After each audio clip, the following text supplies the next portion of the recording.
يا أيها الذين آمنوا اتقوا الله ولتنظر نفس ما قدمت لغد واتقوا الله إن الله خبير بما تعملون. السلام عليكم ورحمة الله وبركاته.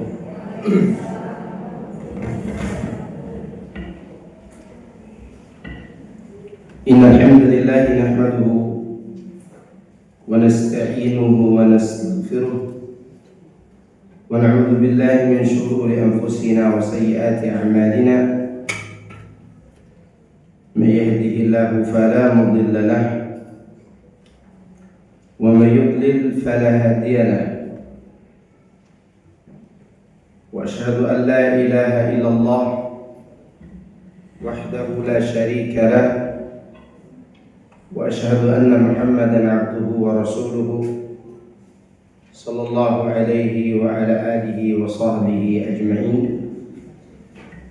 وسلم تسليما كثيرا. أما بعد، فإن أصدق الحديث كتاب الله، وخير الهدي هدي محمد صلى الله عليه وسلم، وشر الأمور محدثاتها، فإن كل محدثة بدعة وكل بدعة ضلالة وكل ضلالة في النار. Para jemaah sekalian rahimani Allah wa iyyakum. Alhamdulillah, kita memuji dan menyanjung Allah yang telah menciptakan kita di dalam rahim ibu-ibu yang muslimah, dan kita keluar dari tulang sulbi bapak-bapak yang muslim. Dan ini salah satu modal utama yang Allah berikan kepada kita untuk menjalankan kehidupan yang lebih baik di masa yang akan datang. Lalu dalam perjalanan kita tidak sekedar diciptakan sebagai seorang muslim, kita juga diberikan oleh Allah wawasan tentang sebuah agama yang harus dipelajari, yaitu Islam itu sendiri. Lalu Allah berikan kita hidayah untuk belajar. Meskipun terkadang dalam proses belajar ini ada keterpaksaan, ada ketidakmauan, semua itu sebenarnya hanya musuh yang menyelinap dalam diri, hanya musuh yang ada dalam jiwa.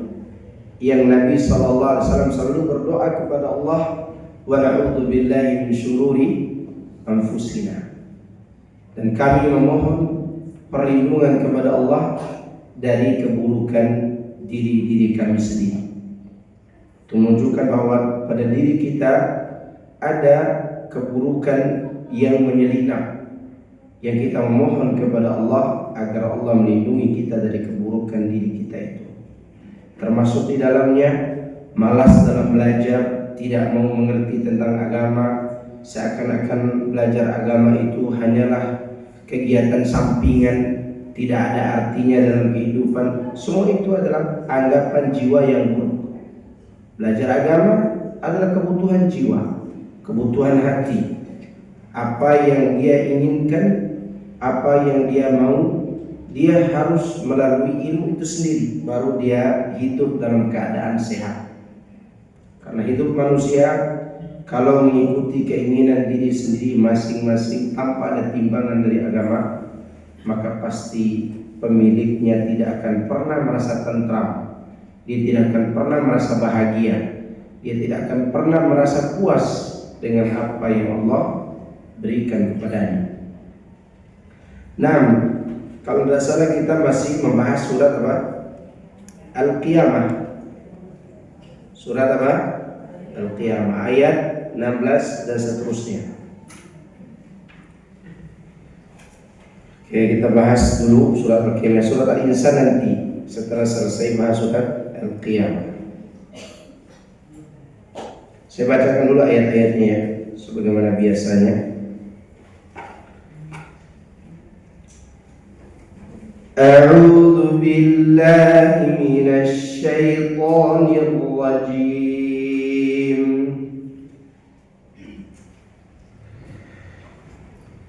لا تحرك به لسانك لتعجل به إن علينا جمعه وقرآنه فإذا قرأناه فاتبع قرآنه ثم إن علينا بيانه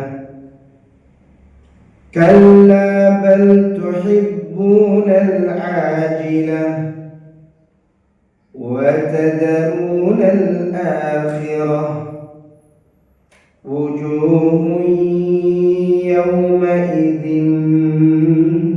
ناظرة إلى ربها ناظرة ووجوه يومئذ باسرة تظن أن يفعل بها فاقرة كلا إذا بلغت التراقي وقيل من راق وظن أنه الفراق والتفت الساق بالساق إلى ربك يومئذ المساق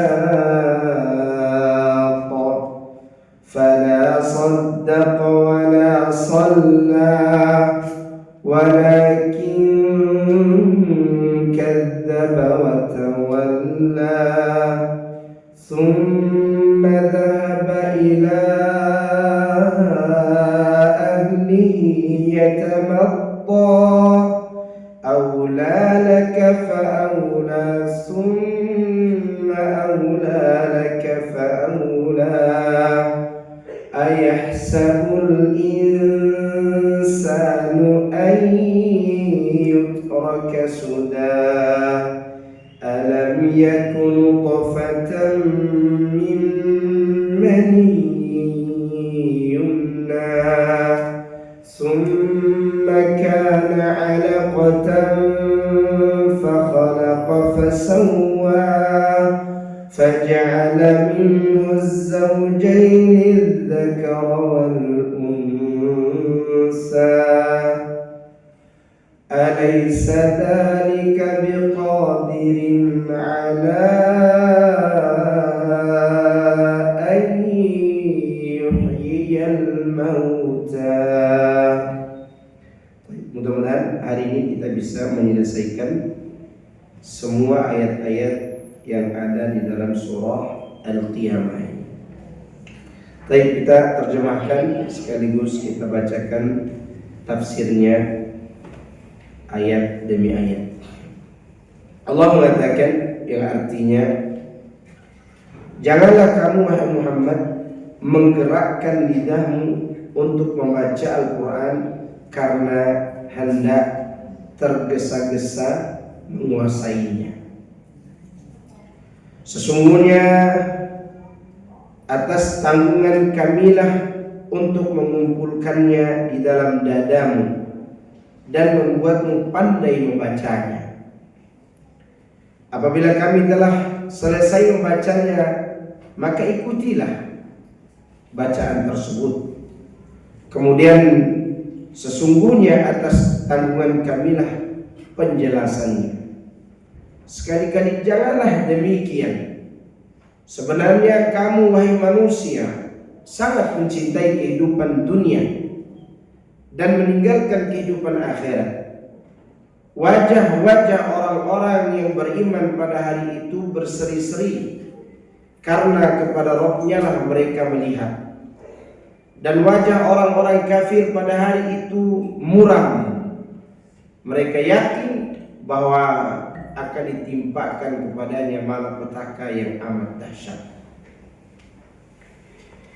Lihatlah bagaimana Allah memberikan pendidikan kepada Rasulullah SAW tentang adab dan etika ketika menerima wahyu.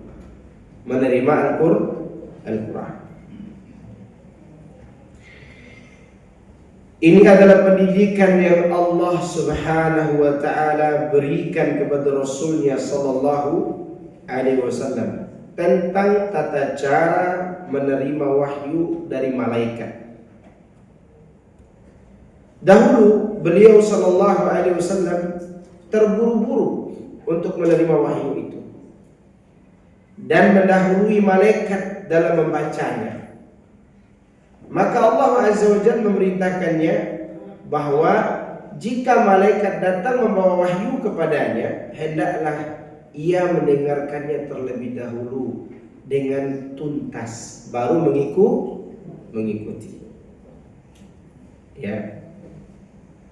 Allah Subhanahu wa ta'ala menjamin bahwa Dia akan mengumpulkan Al-Quran itu di dalam dada beliau sallallahu alaihi wasallam. Allah Subhanahu wa ta'ala akan memudahkan penunaiannya sesuai dengan apa yang beliau terima dari malaikat. Allah Subhanahu wa ta'ala akan menjelaskannya, Allah akan menafsirkannya dan menerangkannya untuk beliau sallallahu alaihi wasallam. Jadi yang pertama adalah menghafalnya, yang kedua adalah membacanya, dan yang ketiga adalah menjelaskan maknanya. Nih lihat nih, ya, dihafal dulu, yang mampu dihafal. Kemudian beliau disuruh untuk apa? Membaca apa yang dihafalnya. Lalu setelah itu beliau memaknainya sesuai dengan arahan siapa? Allah melalui malaikat Jibril. Ya. Maka oleh karena itu kalau ibu-ibu mau hafal Quran, dilihat dulu, hafal dulu apa huruf-hurufnya yang akan dibaca, lalu coba gerakkan lidah, gerakkan bibir, biar bibir ini selaras dengan apa yang ada dalam pikiran. Kalau dilihat terus, tidak digerakkan lidahnya, tidak hafal-hafal, nggak hafal-hafal. Ada orang gitu aja, yang nggak hafal-hafal. Memang hafal itu dilihat dulu, perhatikan dulu. Ya, kalau Rasulullah SAW dengar karena beliau tidak bisa membaca. Beliau mendengar dari Jibril, perhatikan apa yang dia dengar. Lalu setelah itu beliau ucapkan dengan lidahnya, sehingga apa yang dihafal selaras dengan apa yang keluar.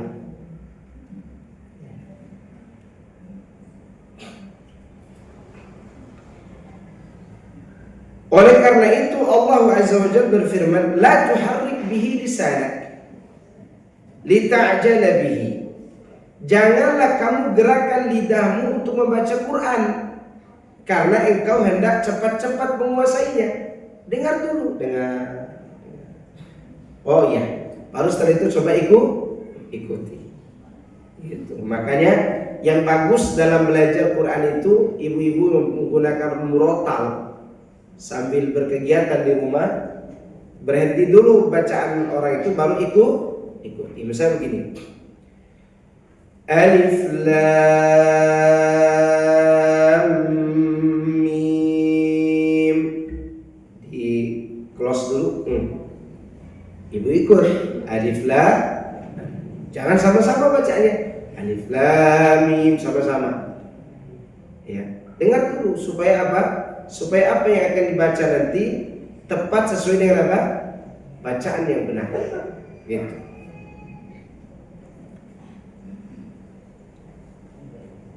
Kemudian Allah berfirman, Inna alaina jam'ahu.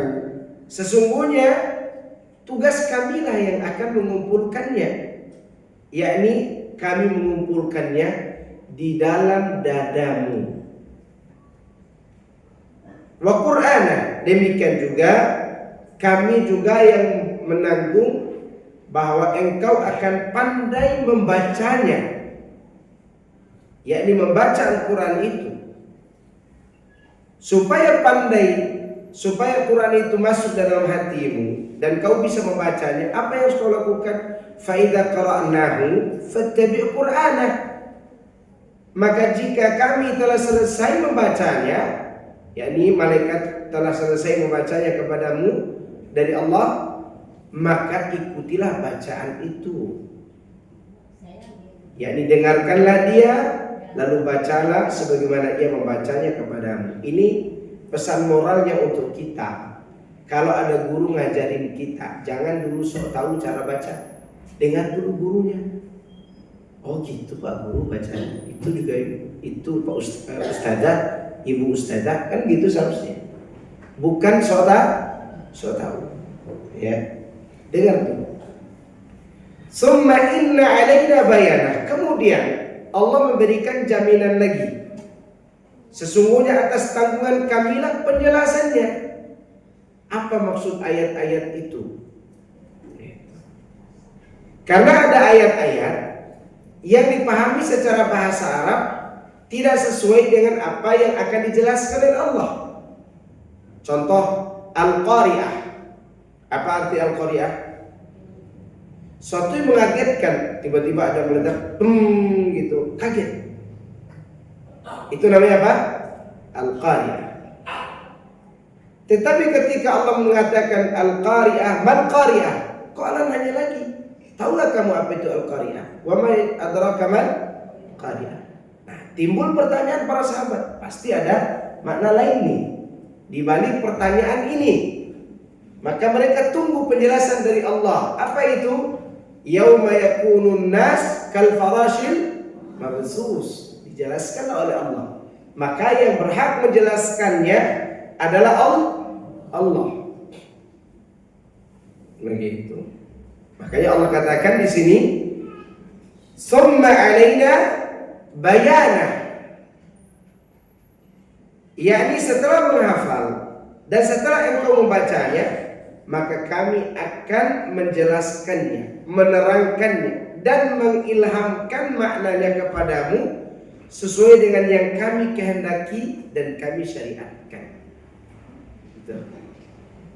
Maka ketika Nabi menjelaskan ayat Al-Quran, ketika Nabi SAW bersikap tentang sebuah ayat dalam Al-Quran, maka itulah tafsirannya, maka itulah penjelasannya. Contoh misalnya yang selalu diperselisihkan, Allah mengatakan tentang batalnya wudu gara-gara menyentuh wanita. Aula bastumun nisa, atau kalian menyentuh wanita. Ini kan butuh penjelasan. Apakah sentuh biasa atau ada sentuhan lain? Ternyata yang dimaksud aula bastumun nisa adalah berjima, itu yang membatalkan wudu. Karena Rasulullah SAW ketika mau pergi sholat, beliau mempraktekkan suatu amalan. Setiap selesai wudu, beliau cium Aisyah atau istri-istri beliau. Lalu baru beliau berangkat ke mana? Ke masjid. Berarti yang ingin dijelaskan Nabi dari perbuatan itu sekedar menyentuh biasa, tidak batal wudu. Tetapi yang membatalkan wudu apa tadi? Berhubungan jima. Maka apa yang beliau praktekkan itu adalah bagian dari penjelasan Allah melalui wahyu yang diwahyukan kepada beliau sallallahu alaihi wasallam. Imam Ahmad meriwayatkan dari Ibnu Abbas. Dia berkata, dahulu Rasulullah sallallahu alaihi wasallam kesulitan dalam menerima wahyu. Maka beliau pun menggerakkan bibirnya. Maka ditegur oleh Allah. Demikian juga perkataan Sa'id bin Jubair, seorang rawi ini. Dia berkata, Ibnu Abbas radhiyallahu anhuma berkata kepadaku, yaitu kepada Sa'id bin Jubair, saya menggerakkan bibir sebagaimana dilakukan oleh Rasulullah SAW. Maka Musa bin Abi Aisyah, rawi dari Sa'id bin Jubair berkata, Sa'id berkata kepadaku, saya menggerakkan bibirku sebagaimana aku melihat Ibnu Abbas melakukannya. Maka Allah Subhanahu wa taala menurunkan ayat, la tuharrik bi lisanaka lita'jala bih, inna alaina jam'ahu wa qur'ana. Ibnu Abbas berkata, yakni Allah telah mengumpulkannya di dalam dadamu, kemudian kamu membacanya. Artinya ternyata perbuatan itu juga dilakukan oleh orang-orang setelah Nabi SAW. Ditegur dengan ayat ini. Artinya kalau Anda mau belajar Quran, jangan dulu ikuti gerakan bibir gurunya sampai dia selesai membaca. Sebagaimana Nabi SAW diperintahkan oleh Allah untuk melihat dan memperhatikan bacaan malaikat Jibril. Ya.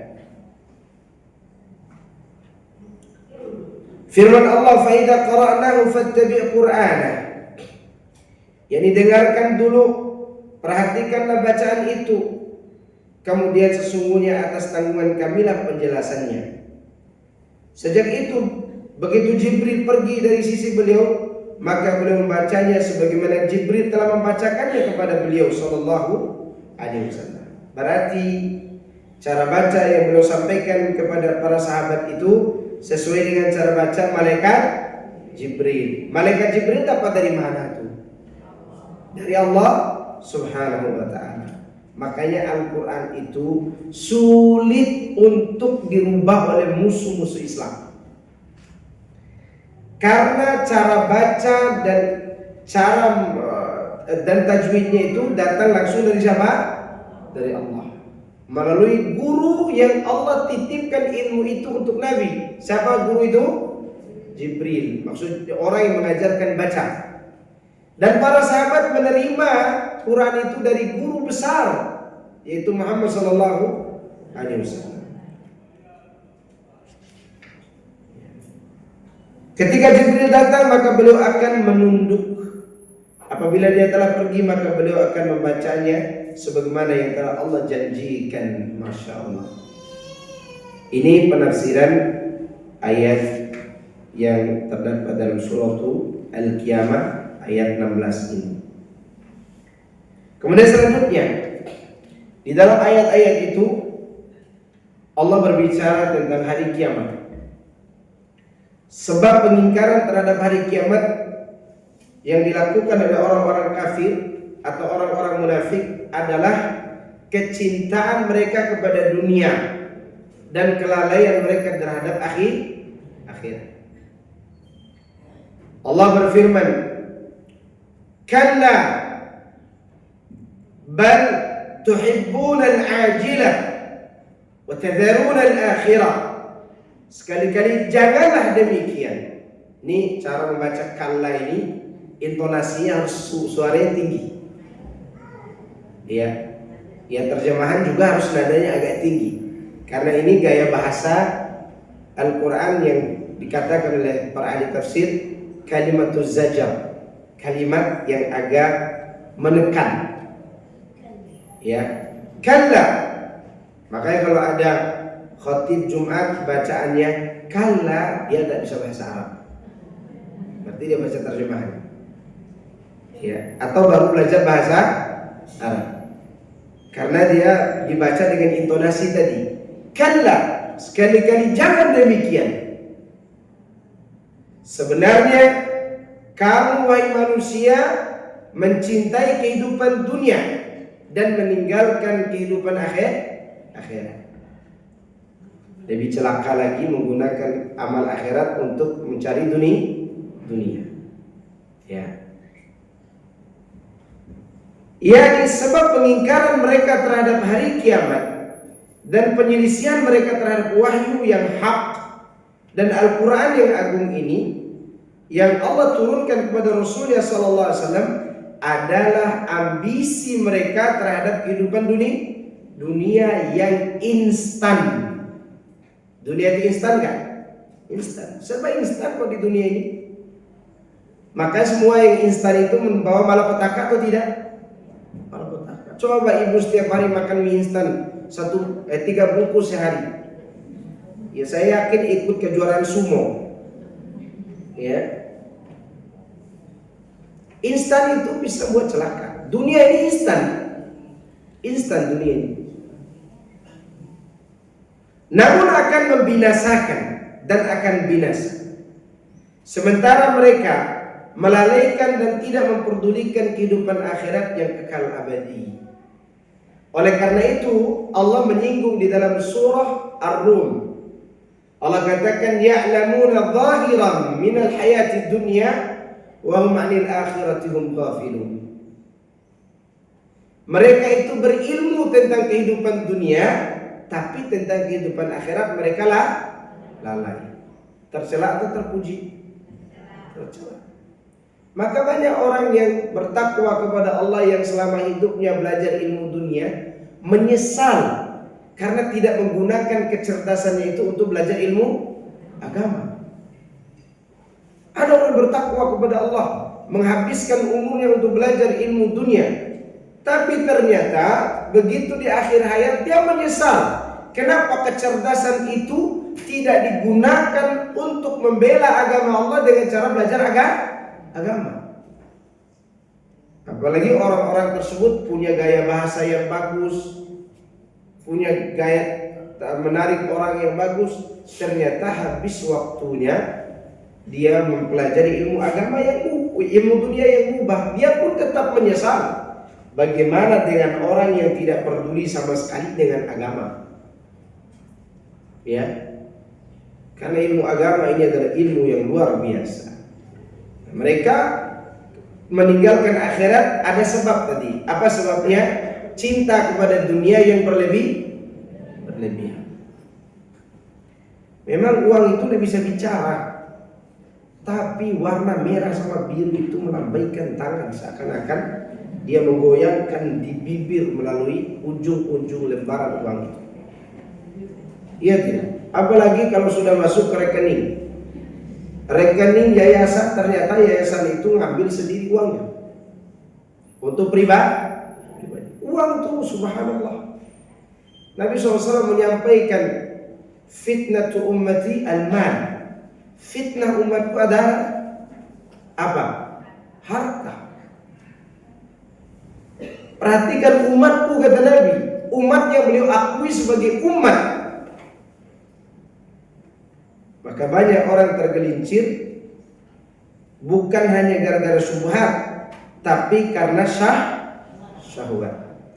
Apalagi kalau istrinya sudah banyak yang diminta, tolong belikan saya ini, tolong belikan saya itu. Kalau enggak kita pisah aja, pergi ke PA, ya, ke PA. Akhirnya mau enggak mau orang baik pun jadi jahat. Apalagi ada uang di depan mata. Ya, ada uang di depan mata. Dan inilah mengenai kecintaan terhadap dunia. Cinta kepada dunia tidak tercela. Ada ayat yang mencela Anda cinta kepada dunia. Yang tercela itu berlebihan. Bahkan Allah katakan dalam surah Al-Adiyat, harta itu Allah sebut dengan kebaikan. Mana ayatnya?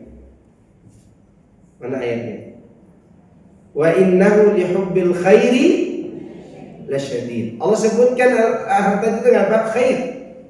Kebaikan. Tercelanya mana? Tercelanya pada lasyadid. Berlebihan. Sekarang Anda cinta kepada anak, boleh nggak? Bukankah anak itu dunia? Dia lebih berharga dari harta.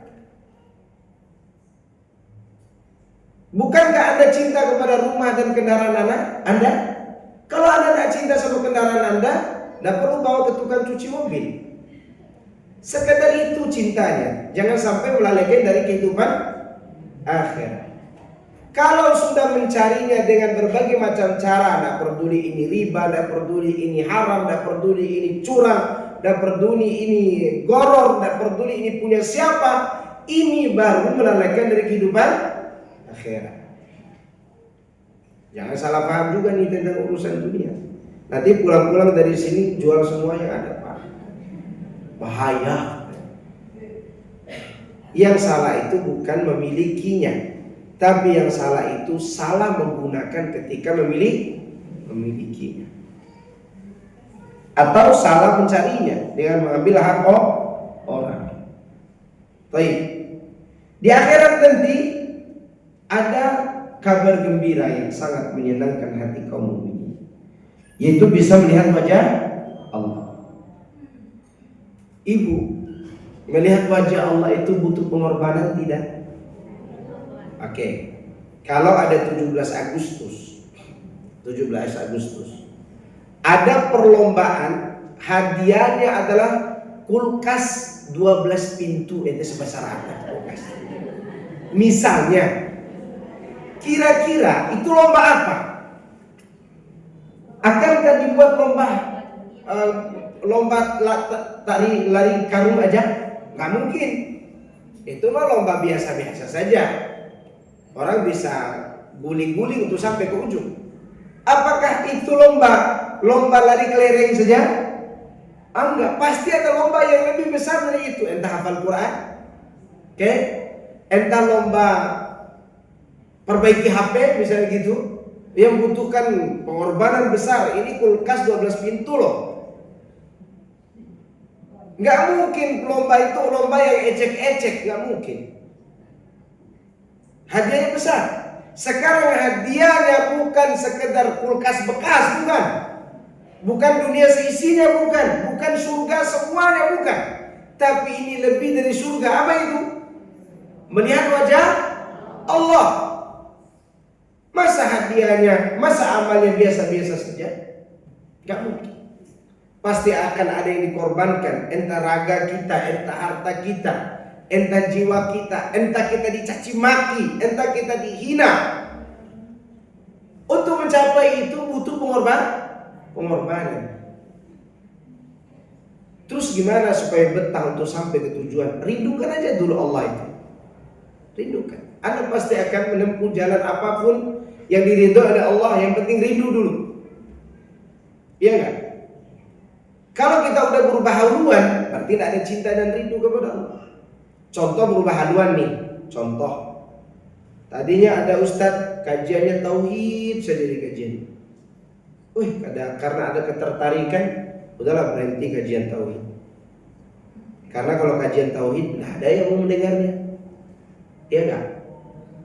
Kalau dia kajian yang sesuai dengan keinginan matu, banyak matunya. Ini berubah haluan nggak? Berubah haluan. Itu semua gara-gara dunia. Ada dulu ustadz bicara tentang bid'ah, tentang sunnah, sekarang dia berbuat bid'ah. Misalnya, waliyadzubillah. Kenapa? Karena ada ketertarikan. Sedangkan untuk menuju kepada Allah kita harus melalui hal-hal itu. Melalui hal itu dengan iman, dengan usaha, ya, dengan beramal saleh. Maka hadiahnya apa kata Allah? Wujuhu yawma idzin nadirah. Wajah-wajah pada saat itu terlihat berseri-seri. Ya, Anda menang lomba lari karung dapat TV bekas aja senang, apalagi lihat Allah. Ya kan? Lihat Allah menggambarkan wajah orang-orang itu berseri-seri, indah, cerah, bersinar, lagi bergembira. Lihat wajah Allah, bukan melihat wajah manusia lagi, tapi ini melihat wajah Tuhan Rabb semesta alam. Apa alasannya mereka gembira? Ila rabbiha nadhirah. Karena mereka sedang memandang kepada wajah Allah, yakni melihatnya secara nyata dengan mata kepala, sebagaimana diriwayatkan oleh Al-Imam Al-Bukhari dalam sahihnya, innakum satarawna rabbakum iyanan. Kata Nabi SAW, sesungguhnya kalian akan melihat Rabb kalian secara iyanan, mata, nyata. Ada orang tidak terima tentang keyakinan ini. Mu'tazilah tidak terima. Makanya orang-orang itu mengatakan nikmat terbesar di surga yaitu surga itu sendiri. Kita katakan nikmat terbesar di akhirat adalah melihat wajah Allah. Ya, semoga Allah memberi kita kesempatan untuk memandang. Hadis-hadis tentang orang-orang mukmin dapat melihat Allah di hari kiamat telah diriwayatkan secara sahih dengan jalan-jalan periwayatan yang mutawatir, seperti hadis Abu Sa'id Al-Khudri radhiyallahu anhu dan hadis Abu Hurairah radhiyallahu anhu dalam As-Sahihain, Sahih Bukhari dan Muslim, bahwa sekelompok orang berkata, wahai Rasulullah, apakah kami dapat melihat Rabb kami pada hari kiamat nanti? Beliau bersabda, hal tudarruna fi ru'yati syamsi laysa dunaha sahab? Apakah kalian terganggu ketika melihat matahari dan bulan tanpa dihalangi oleh awan? Mereka menjawab, la, tidak. Fa innakum satarawna rabbakum kadzalik. Dan demikian juga nanti kalian akan melihat Rabbmu seperti itu. Maksudnya cara kalian memandang, bukan Allah itu seperti bulan dan matahari, bukan. Kalian tidak akan berdesak-desakan untuk melihat Allah karena tidak ada awan yang menghalanginya. Dalam Sahihain juga dari Jarir, ia berkata, Rasulullah SAW memandangi bulan di malam purnama. Lalu beliau bersabda sambil pandang ke rembulannya, innakum tarawna rabbakum kama tarawna hadzal qamar, fa in istata'tum an tughlabu ala salatin qabla tulu'i syamsi wala qabla ghurubiha faf'alu. Sesungguhnya kalian akan melihat Rabb kalian sebagaimana kalian melihat bulan ini. Ya. Apabila kalian mampu menjaga salat sebelum terbit dan sebelum terbenamnya matahari, maka lakukanlah. Maksud solat-solat yang ada, solat subuh, solat asar. Di antara hadis-hadis diriwayatkan juga oleh Imam Muslim adalah hadis dari Syuhaib dari Nabi SAW. Beliau bersabda, "Idza dakhala ahlul jannatil jannah, yaqulu Allah tabaraka wa ta'ala, turiduna syai'an azidukum?" فيقولون ألم تبيض وجوهنا ألم تدخلنا الجنة وتنجنا من النار قال فيكشف الحجاب فما أعطوا شيئا أحب إليهم من النظر إلى ربهم وهي الزيادة ثم تلا هذه الآية للذين أحسنوا الحسنى وزيادة. Apabila penghuni surga telah menempati surga, Allah berfirman kepada mereka, maukah kalian aku tambahkan nikmat ini? Mereka menjawab, ya Rabb kami, bukankah engkau telah mencerahkan wajah kami? Bukankah engkau telah memasukkan kami ke dalam surga sekaligus menyelamatkan kami dari neraka? Maka Allah pun menyingkap tirai hijab yang menutupi wajahnya selama ini. Tidak ada sesuatu yang lebih mereka sukai daripada melihat wajah Rabb mereka. Dan inilah tambahan itu. Kemudian belum baca ayat lilladzina ahsanu al-husna wa ziyadah. Bagi orang-orang yang berbuat baik ada pahala, yaitu surga, dan juga tambahannya yaitu melihat wajah Allah. Nas'alullah an-nadhara ila wajhi rabbina. Kita mohon kepada Allah semoga kita bisa melihat wajah Allah. Di antara hadis yang diriwayatkan oleh Imam Muslim adalah hadis Jabir, innallaha yatajalla lil mu'minina yadhhak. Sungguhnya Allah menampakkan diri untuk orang-orang beriman seraya tertawa. Allah bisa tertawa enggak? Bisa atau tidak? Kok ragu? Bisa. Dalilnya mana? Ini dalilnya. Tapi tertawa Allah itu tidak sama seperti tertawa kita. Allah tertawa sesuai dengan keadaannya. Dan orang mukmin akan melihatnya. Bagaimana? Itu yang kita tidak tahu. Kalau mau tahu, tunggu episode kehidupan akhirat. Karena di sana baru kita tahu. Sembari menunggu kehidupan itu, persiapkan modal untuk apa? Melihat wajah Allah. yakni di hari kiamat orang-orang akan melihat Allah dalam keadaan tertawa. Dalam hadis-hadis ini disebutkan bahwa orang-orang mukmin itu melihat Rabb mereka di hari kiamat dan di taman-taman surga.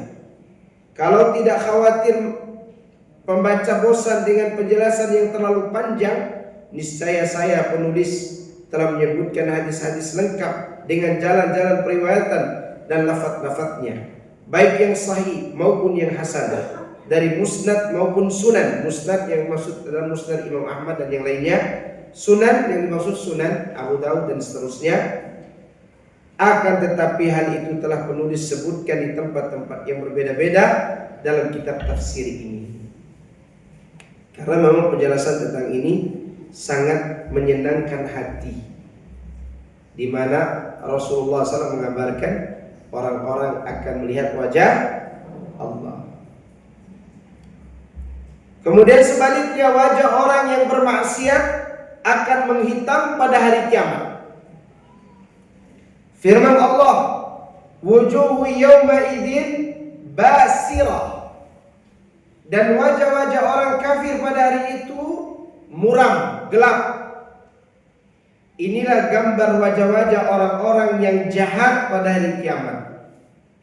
Qatadah berkata, yakni mereka bermuka masam.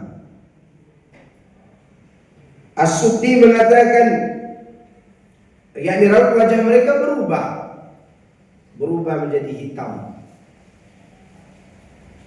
Allah berfirman, alasannya adalah Allah berfirman, tadhunnu ayyuf'ala biha faqira. Mereka yakin bahwa akan ditimpakan kepadanya malapetaka yang amat dahsyat. Itu yang membuat wajah mereka berubah menjadi muram, masam, dan hitam legam. yakni mereka yakin mereka akan mendapatkan keburukan, atau yakin akan celaka, atau yakin mereka akan masuk ke dalam neraka. Karena pada hari itu ada wajah yang putih, ada wajah yang hitam. Allah katakan dalam surah Ali Imran ayat 106. Yauma tabyaddu wujuh wa taswaddu wujuh. Pada hari itu, pada waktu itu ada wajah yang putih, ini wajah Ahlus Sunnah wal Jamaah. Dan ada juga wajah yang hitam, inilah wajah Ahlul Bidah atau orang-orang kafir atau orang-orang munafik. Allah juga mengatakan wujuhu yawma idzin musfirah dhahikatun mustabshirah wa wujuhu yawma idzin 'alaiha ghabarah tarhaquha qatar ulaika humul kafaratul fajar. Banyak muka pada hari itu berseri-seri, tertawa dan gembira ria. Siapa mereka? Orang yang beriman. Dan banyak pula wajah pada hari itu tertutup debu, ditutup lagi oleh kegelapan. Mereka itu adalah orang-orang kafir lagi durhaka. Allah juga berfirman dalam ayat yang lain, wujuhu yawma idzin khashi'ah 'amilatun nasibah tasla naran hamiyah. Banyak wajah pada hari itu tunduk terhina, padahal telah beramal dengan susah payah memasuki api yang sangat panas, yaitu neraka. Sampai pada firman Allah, wujuhu yawma idzin na'imah lisaiha radiyah fi jannatin 'aliyah. Ada juga banyak wajah-wajah pada hari itu berseri-seri, rasa senang karena usahanya dalam surga yang tinggi. Ini cerita tentang hari kiamat nanti. Ada orang berwajah putih, bersih, berseri-seri, tersenyum karena melihat wajah Allah. Berada di mana mereka? Surga. Ada juga wajah yang hitam legam, bersedih, merasa diri pasti celaka. Mereka itu siapa? Orang kafir yang berbuat jahat. Selanjutnya Allah mengatakan ayat 26. Allah kembali mengatakan, mengingatkan tentang kematian.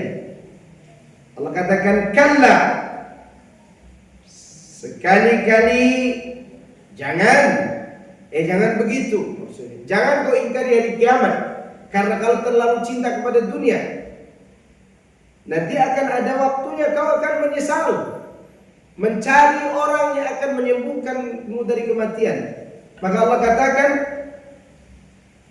idza balagatit taraqi wa qila man raq. Apabila napas seseorang telah mendesak sampai ke kerongkongan dan dikatakan kepadanya, siapakah yang dapat menyembuhkan? Ada yang bisa menyembuhkan kematian. Kalau sudah datang, dia datang. Gak ada orang yang bisa menghindari kematian. Kemudian Allah katakan, wa dhanna annahu al-firaq waltafati as-saqu bis-saq ila rabbika yawma idinil masaq. Dan dia yakin bahwa sesungguhnya itulah waktu perpisahan dengan dunia, dan bertaut betis kiri dengan betis kanan. Kemudian kepada Rabb-Mu lah pada hari itu kamu akan dikembalikan. Kalau udah datang kematian, aduhai, dunia yang selama ini dikumpulkan akan berpisah dengannya. Ibu sekalian, azakumullah, setelah kita mati, berapa lama orang akan mengingat kita? Bahkan ketika kita mati, orang sudah lupa dengan nama kita. Orang mengatakan, ayo sholat jenazah. Kita sudah dipanggil apa? Jenazah. Atau dipanggil mayit. Kalau bahasa kasarnya bangkai. Terus harta kita kemana setelah itu? Diwariskan orang. Terus pekerjaan kita kemana setelah itu? Digantiin orang. Terus siapa yang ditanyai pertanggung jawabnya? Kita. Harta kita diwariskan. Oke? Pekerjaan kita ada yang menggantikan. Lalu setelah itu di kuburan siapa yang dihisap? Kita. Aduhai, betapa sedihnya. Dunia semua akan kita tinggalkan. Ya. Lalu selanjutnya Allah katakan, fala saddaqa wala shalla walakin kadzdzaba wa tawalla thumma dhahaba ila ahlihi yatamatta. Ia tidak mau membenarkan Rasul dan Al-Quran, dan tidak mau juga mengerjakan sholat, saking sibuknya dengan dunia. Tetapi ia mendustakan Rasul dan berpaling dari kebenaran. Kemudian dia pergi kepada ahli atau keluarganya dengan berlagak sombong. Aula laka fa'aula, thumma aula laka fa'aula. Kecelakaanlah bagimu wahai orang kafir, dan kecelakaanlah bagimu. Kemudian kecelakaan bagimu wahai orang kafir, dan kecelakaanlah bagimu. Ayahsabul insanu ayyutraka sudah. Apakah manusia mengira bahwa ia akan dibiarkan begitu saja tanpa pertanggungjawaban? Ya, jadi dia mengira bahwa dirinya akan dibiarkan begitu saja. Alam yakunu nutfatan min maniyyi yumna. Bukankah dia dahulu setetes mani yang ditumpahkan ke dalam rahim? Summa kana 'alaqatan fa khalaqa fa sawwa. Kemudian mani itu menjadi segumpal darah yang menempel di dinding rahim. Lalu Allah menciptakannya dan menyempurnakannya. Faja'ala minhu zawjayn dzakara wal unsa. Lalu darinya Allah menjadikan sepasang laki-laki dan perempuan. Alaysa dzalika biqadirin ala an yuhyiyal mauta? Bukankah Allah membuat demikian itu berkuasa pula untuk menghidupkan orang yang telah mati?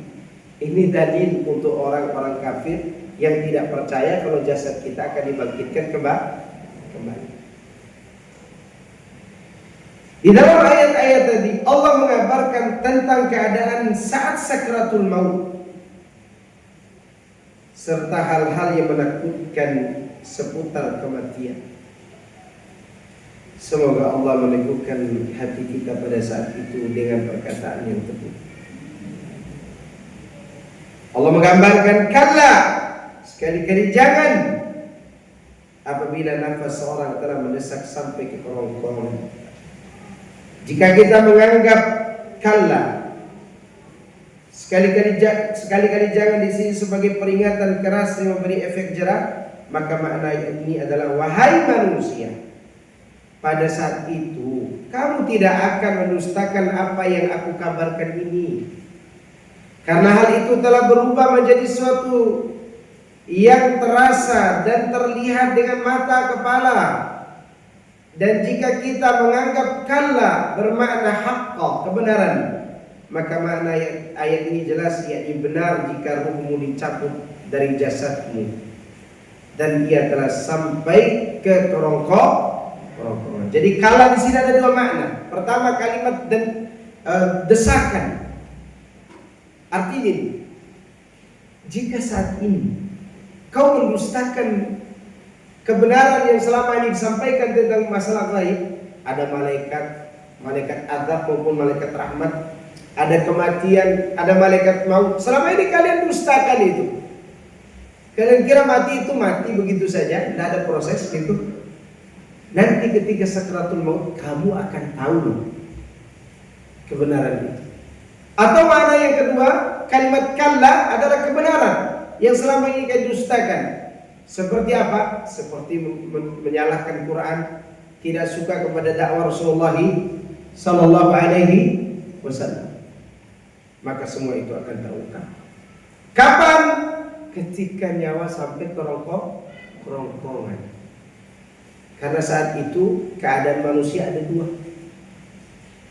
Mata tidak melihat dunia, telinga masih mendengar dunia.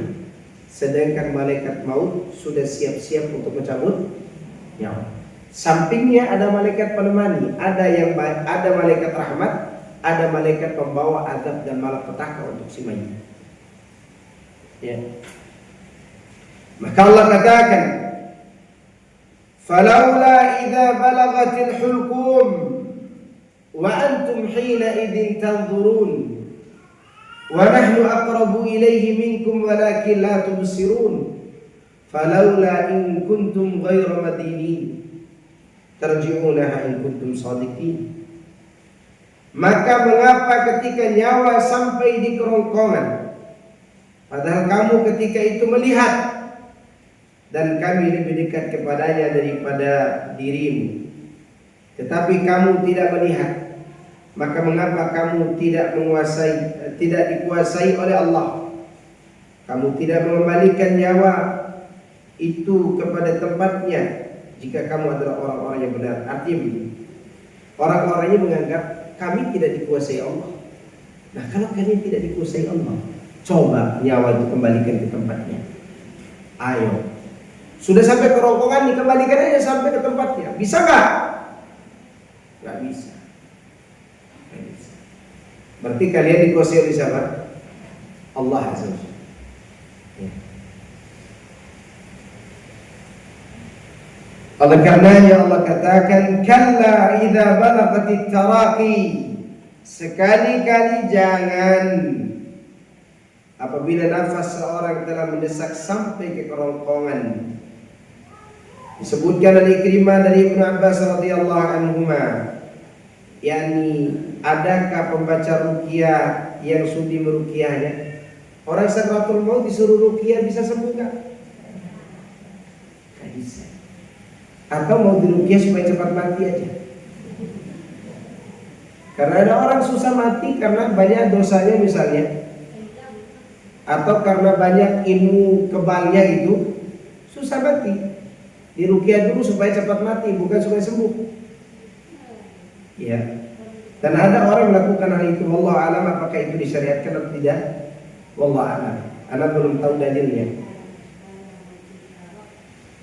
Kemudian setelah itu waqila man raq, dan dikatakan kepadanya, siapa yang dapat meruqyahnya? Demikian pula, yakni siapakah dokter yang dapat menyembuhkannya? Nggak ada. Orang kalau sudah datang ajalnya, tidak ada dokter yang bisa menyembuhkan. Walaupun dipasang alat-alat canggih, nggak akan sembuh. Siapa presiden Yahudi yang bertahun-tahun memakai alat di mulutnya? Simon Peres ya. taruh alat di mulutnya, ventilator atau apa segala, dan dia tersiksa dengan itu. Bukannya sembuh, malah tambah apa? Tersiksa.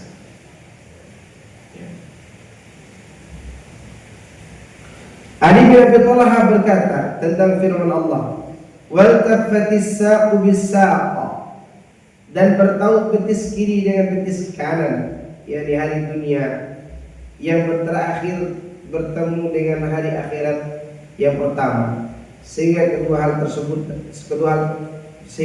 hal yang dahsyat ini pun bertemu. Maksudnya bertemunya antara dunia dan awal akhirat di saat sakratul maut. Karena saat sakratul maut antara dunia dan akhirat.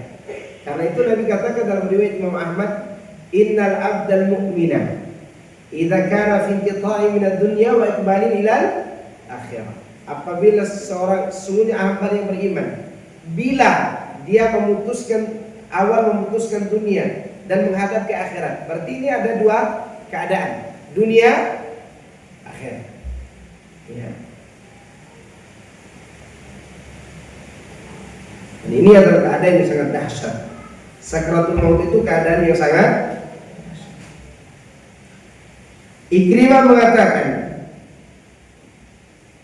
bertaut betis kiri dan betis kanan, yakni perkara yang besar bertemu dengan perkara yang besar pula, yakni bala ujian bertemu dengan bala berikutnya.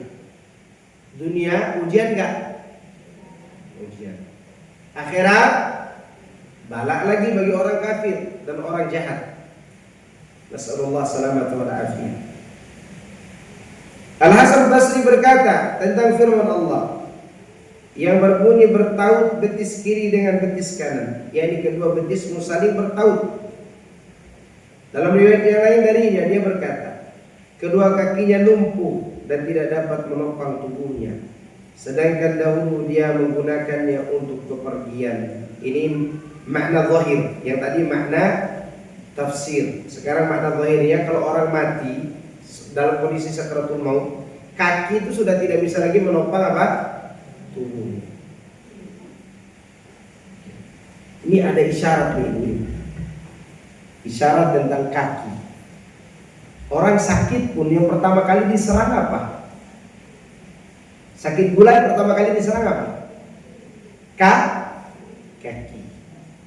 Ya kan? Orang stroke pun diserang juga di mana, bagian mana? Kaki. Mati pun yang akan melemah pertama kali apa? Kaki. Nah, ini syarat dari Allah Azza wa Jalla bahwa betapa kaki itu berharga, karena dia tidak bisa lagi menopang tubuh orang yang akan meninggal dunia ini. Ila rabbika yawma idinil masaq. Pada hari itu kepada Rabbmu lah kamu akan dikembalikan. Jadi tempat kembali dan berpulang. Hal itu karena ruh naik ke langit. Maka Allah berfirman, kan ruh nanti naik ke langit kan? Allah mengatakan, wa'aiduhu ilal ardi fa inni minha khalaqtuhum wa fiha u'iduhum wa minha ukhrijuhum taratan ukhra. Kembalikanlah hambaku itu ke dalam bumi, karena darinya aku menciptakannya, kepadanya aku mengembalikannya, dan darinya pula aku akan membangkitkannya kembali. Dibawa naik kemana? Ke langit. Setelah itu diturunkan lagi ke dalam jasadnya ruh itu. Suatu hari nanti akan dibangkitkan lagi dari apa? Dari bumi. Allah berfirman, wa huwal qahiru fawqa ibadihi wa yursilu 'alaikum hafazatan hatta idza jaa ahadakumul maut tawaffathu rusuluna wa hum la yufarrituna thumma ruddu ila Allahi maulahumul haqq ala lahul hukmu wa huwa asra'ul hasibin. Dan dialah yang mempunyai kekuasaan tertinggi di atas semua hambanya, dan diutusnya kepadamu malaikat-malaikat penjaga, sehingga apabila datang kematian kepada salah seorang di antara kalian, ia diwafatkan oleh malaikat-malaikat kami, dan malaikat-malaikat kami itu akan tidak melalaikan kewajibannya. Kemudian mereka itu hamba Allah dikembalikan kepada Allah, penguasa mereka yang sebenarnya. Ketahuilah bahwa segala hukum pada hari itu kepunyaan Allah, dan dialah pembuat perhitungan yang paling cepat. Alasan Allah kenapa menghukum mereka, fala saddaqa wala shalla walakin kadzdzaba wa tawalla. Mereka tidak membenarkan kebenaran, dan mereka juga tidak salah, tapi mereka mendustakan kebenaran itu dan berpaling. Ya, yang dimaksud kebenaran ini adalah mereka berpaling dari Al-Quran dan Sunnah Rasulullah SAW. Mereka itu takabur, angkuh, sombong, malas, tidak berambisi atau ingin beramal. Apa saja sifatnya? Angkuh, sombong, malas, tidak berambisi atau tidak ingin beramal Ini yang dimaksud dengan walakin kadzdzaba wa tawalla thumma dhaba ila ahlihi yatabatta. Yang dimaksud adalah mereka berlenggang angkuh. Biasanya orang sombong itu angkuh enggak, Ibu? Maka Allah katakan aula laka fa'aula thumma aula laka fa'aula. Dan ini adalah merupakan balasan bagi orang-orang yang sombong dan angkuh tadi. Kamu berhak untuk mendapatkan kehinaan, kecelakaan. Ini adalah ancaman bagi mereka yang berlenggak-lenggok, bergaya sombong. Bahkan Allah menyuruh mereka, silakan kalian berbuat semau kalian, tapi suatu hari nanti kamu akan celaka. Ini yang dimaksud aula laka fa'aula thumma aula laka fa'aula. Dulu jemaah sekalian azakumullah, ada cerita diceritakan Abu Hatim tentang ayat ini. Ancaman yang berlipat-lipat dan berulang, sebagaimana kalian dengar. Dikatakan oleh Abu Jahal, ya, dia memegang kerah Rasulullah SAW. Kemudian beliau bersabda, waktu itu Abu Jahal memegang begini. Biasa pengecut itu begitu, pegang kerah baju orang. Kata Abu Jahal waktu itu sambil mengejek Nabi SAW, dia menghina Nabi SAW. Lalu Nabi mengatakan aula laka fa'aula thumma aula laka fa'aula. Ini berarti kasusnya siapa ini? Abu Jahal. Ini Abu Jahal bikin masalah sama Abu Jahal. Abu Jahal, kecelakaan bagimu hai orang kafir, dan kecelakaan bagimu, kemudian kecelakaan bagimu hai orang kafir, dan kecelakaan. Lalu dia jalan berlagu bangga begini, ya, berlenggak-lenggok. Abu Jahal pun berkata, apakah kamu mengancamku wahai Muhammad? Kata dia, demi Allah, kamu dan Tuhanmu tidak akan mampu melakukan apapun, kata Abu Jahal.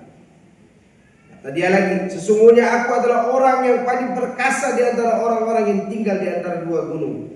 Yang dimaksud adalah Makkah. Sombong gak itu? Sombong. Ya. Banyak orang yang ingin melawan Allah, tapi mereka justru sombong dan hina dalam kesombongan. Lalu Allah pun menyebutkan agar dia ingat. Ini peringatan. Ayahsabul insanu ayyutraka sudah? Apakah manusia mengira bahwa dia akan dibiarkan begitu saja, yakni tidak diperintah dan tidak dilarang, gitu? Diciptakan lalu udahlah terserah kalian mau hidup bagaimana? Gak mungkin. Allah datangkan mereka ke dunia untuk menjalani apa? Perintah dan menjauhi larangan. Berat gak Ibu? Berat, menjalankan perintah itu berat. Ya, berat menjalankan perintah. Tetapi itu ujian itu harus dijalani. Ya. Yang jelas ayat ini memiliki dua arti, yakni tidak dibiarkan begitu saja di dunia tanpa perintah atau larangan. dan tidak dibiarkan dikubur tanpa dibangkitkan kembali. Semua manusia diperintahkan untuk melakukan kebaikan dan dilarang melakukan keburukan di dunia. Kemudian mereka akan dibangkitkan pada hari kiamat nanti. Jadi ada dua makna ayat ini. Apakah manusia mengira hidup di dunia sebebas itu tanpa ada batasan? Itu makna pertama. Maksudnya tanpa ada perintah dan larang. Kedua, apakah manusia dibiarkan mati setelah hidup tanpa dibangkitkan? Gitu. Ya. Lalu Allah katakan, alam yakunu nutfatan min maniyyin yumna? Bukankah dia dahulu setetes mani yang ditumpahkan ke dalam rahim? Untuk membuktikan bahwa Allah akan membangkitkan kembali. Allah berbicara tentang awal penciptaan manusia. Kalau Allah mampu menghidupkan setetes mani yang tidak berharga itu karena dimasukkan ke dalam ruangan rahim seorang wanita, lalu bagaimana pula Anda bisa katakan Allah tidak mampu membangkitkan manusia? Dia mampu membangkitkan yang tidak ada menjadi ada, apalagi yang pernah ada. Maka lanjutan ayatnya, faja'at summa kana 'alaqatan fa khalaqa fa sawwa. Kemudian dia menjadikan mani itu sebagai segumpal darah. Alaqah artinya dia menempel di dinding rahim. Ya. Lalu dia menyempurnakan ciptaannya. yakni air mani itu menjadi segumpal darah lalu sekepal daging, lalu dibentuk dan ditiupkan ruh di dalamnya hingga jadi makhluk yang sempurna dengan anggota-anggota tubuh yang lengkap, baik itu laki-laki maupun perempuan, sesuai dengan kehendak serta kekuasaan Allah. Faja'ala minhu zawjayn dzakara wal unsa. Lalu Allah menjadikan daripadanya sepasang laki-laki dan wanita. Alaysa dzalika biqadirin ala ayyuhyiyal mauta? Ini pertanyaan tak butuh jawaban sebenarnya. Sudah pasti jawabannya iya. Bala. Ya. Bukankah Allah yang berbuat demikian berkuasa untuk menghidupkan orang mati? Apa jawabannya? Bala. Tentu gitu. Tentu mampu. Ya. Menciptakan yang tidak ada menjadi ada aja mampu, apalagi membangkitkan yang sudah ada. Saya sudah menyinggung sebelum bagaimana Allah membangkitkan orang mati. Diapakan dulu? Ditetesin air dulu kepada jasad itu. Air apa? Air apa? Air hujan dari sisinya. Air hujan dari mana? Dari sisi. Ya, bentuknya bagaimana hujan itu? Bukan hujan yang membawa kayu-kayu di Pulau Sumatera ya, bukan. Hujan rintik-rintik atau hujan seperti embun. Maka itulah yang akan membangkitkan kembali manusia setelah mati. Ya. Baik, tanpa memperpanjang waktu, doa di penghujung surat. Abu Daud meriwayatkan dari Musa bin Abi Aisyah. Dia berkata, ada seorang laki-laki sholat di atas rumahnya. Setiap kali dia membaca ayat Alaysa dzalika biqadirin ala ayyuhyiyal mauta. Bukankah Allah yang berbuat demikian berkuasa pula menghidupkan orang mati? Maka dia mengucapkan subhanaka fabala, subhanaka fabala, Maha suci Engkau ya Allah, maka benar. Ketika ditanya tentang hal itu, dia berkata, saya mendengarnya dari Rasulullah SAW. Diriwayatkan Abu Daud secara menyendiri dan dia tidak menyebutkan nama sahabat tersebut. Namun hal itu tidak berpengaruh buruk terhadap hadis ini.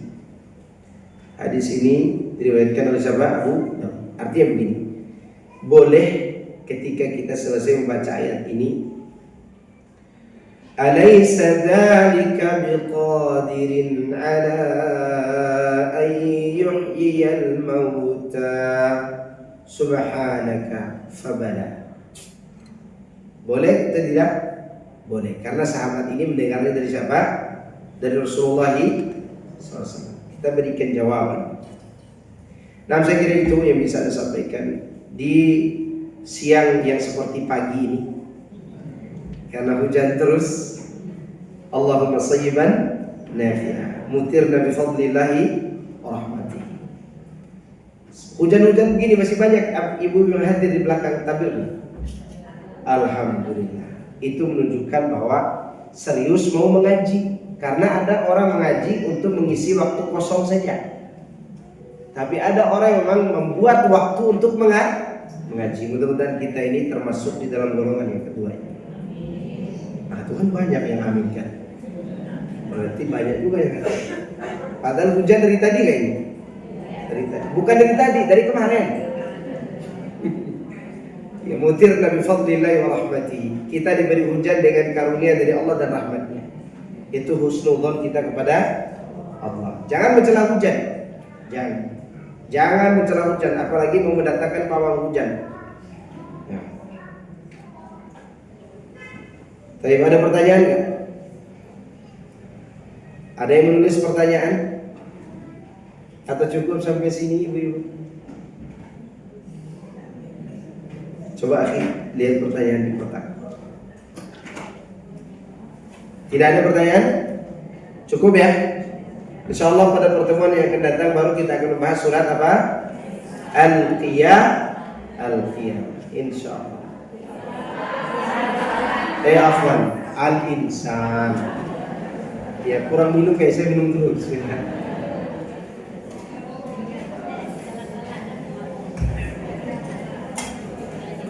Subhanakallahumma wa bihamdika asyhadu an la ilaha illa anta astaghfiruka wa atubu ilaik. Assalamualaikum warahmatullahi wabarakatuh.